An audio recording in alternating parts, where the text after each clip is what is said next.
Oromoo biyya Yaman keessa jiraatan dura bu'aa hawaasa Oromoo biyya Yaman kan ture obbo Ismaa'il Bashir mootummaa biyyattii wajjin ta'uun hidhatti guuraa akka jiru himatum. Dura bu'aan hawaasa Oromoo magaalaa Araadaa ture obbo Ismaa'il Bashir ammoo namoonni hidhaman namoota yakka hojjetanidha jedham. Gabaasa dabalataa Munawwar Ahmad qindeeffatee jira. Baqattoonni Oromoo biyya Yaman dura bu'aa hawaasa Oromoo magaalaa Araadaa kan ture obbo Ismaa'il Bashir mootummaa Yaman waliin ta'uun hidhattee nu guuraa jira jechuun komatan. Obbo Ismaa'il Bashir waggaa 13 waliif bakka bu'aa hawaasa Oromoo biyya Yaman naannawa Albaydaa magaalaa Araadaa akka ture himama. Akka baqattoonni Oromoo Yaman jaanitti obbo Ismaa'il Bashir qaama sadii wajjin hojjetaa jira.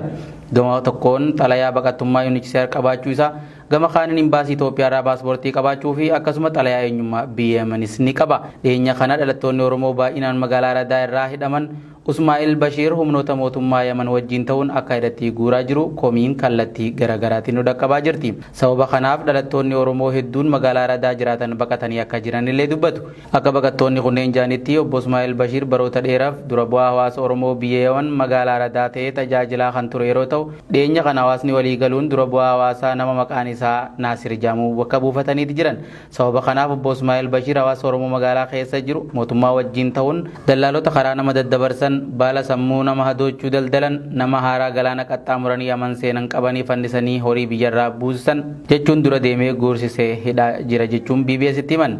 Namoonni hidhaman kunniin 200 kan caalan yeroo ta'u yeroo ammaa mana hidhaa immigireeshina magaalaa sanaa keessatti argamuu isaanii odeeffannee jira. Himannaa baqattoota Oromoo biyya Yaman kana namoota baay'ee qunnamnee erga dubbifnee booda dhimma kana daran qulqulleeffachuuf obbo Ismaa'il Bashiritti bilbiluun haala jiru odeeffannee jirra. Akka obbo Ismaa'il Bashir jaanitti bakka bu'aa hawaasa Oromoo biyya Yaman ta'ee yeroo dheeraaf tajaajilaa kan jiru yoo ta'uu fi waggaa 20 oliif mootummaa biyya Yamaniif hojjechaa akka jiru dubbata.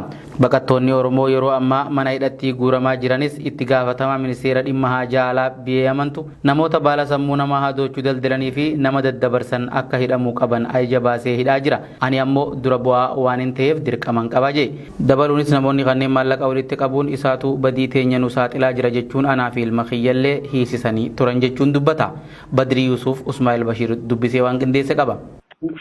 Lammiileen keenya baqattoonni biyya Yaman keessa jiran haalli keessa jiran maal fakkaata yeroo gargaratti ni hidhamnaa ni dararamnaa maal jedhu mee maal quba qabdaati akka nama biyya san turetti. Gaariidha miidiyaa kamirraa yaad. Bultuun broadcasting service irraa BBS irraa. Gaariidha alaa kulli haal baqattoonni maaruufa warri gartee guyyaa lamaa fi yookaan sadii dura hidhame ummata muharriboota mukhadiraata hashiish harween warra kana dalaguutu hidhamne warri laajisii rasmii mu'taraf dawliyyan ammoo suni hangan tokkollee kan tuqamnee jechuudha boleessa kiyya. Namoonni kun waan ati amma jettu kana baala sammuu adochan kana waan seeraan alaa kana hojjetuu isaanii ragaan maali? Mootummaatu jedhamoo isin waan quba qabdattu jira? Gaariidha boleessa kiyya.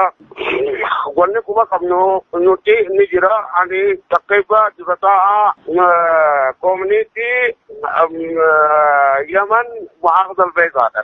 Namoonni kun maallaqa mukaddiraataati maallaqa taariibaa nama fannisanii kaan gubanii kaan maal godhanii amata dheeraadhaan dhaabaa waan akkanaa lammii Oromoo intala dhalaa gudeedanii waan akkanaa dhaabaa hedduun jechuunii ture na dhaga'uu didanii maallaqa walitti qabanii mana hidhaan kan jettu. Suma mataa keetumoo? Alumaa uummatuma kiyyaa'u maallaqa walitti qabanii maallaqa hashiishaa maallaqa mukaddiraata maallaqa taariibaa kan nama fannisanii dibicha yookaan dachee gurgursiisanii nama awwalchiisan hawaalaa akkas nama godhaa turanii jechuudha. Maaruufa dawlaa Yamaniis jaaliyaan koominiitii sanaatis nama iyyuu beekaa jechuudha. Namoota hidhamee khaasatan muhaafazaa beeydarraa qabamee hidhame kan.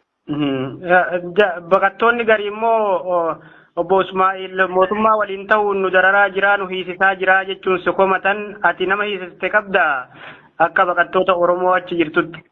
Wallahi qadiyyuma isaaniitii fi dalaguma isaanii anammoo mootummaa Yamaniin amata 20 kanneen hojjechuudha jiru. Maqaa sooressa jaarraa abbaa gadaatiin amata 10 waliin hojjette jaaliyaa Itoophiyaatiin amata شنشالان وشده جاليا بقطوتاتين أنا صورة واتساب سير قلنا ده أكام مسؤولته.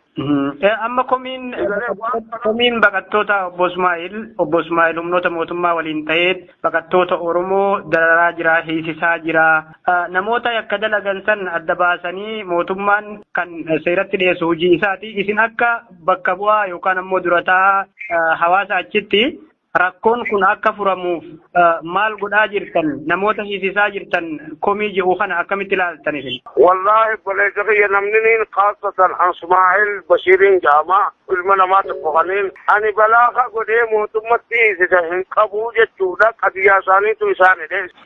Nama meeqanii amma namoonni waan akkana irratti raawwatame yookaan ammoo namoonni gochaa kana raawwatan nama meeqanii ta'u isin akka bakka bu'atti maal quba qabdan?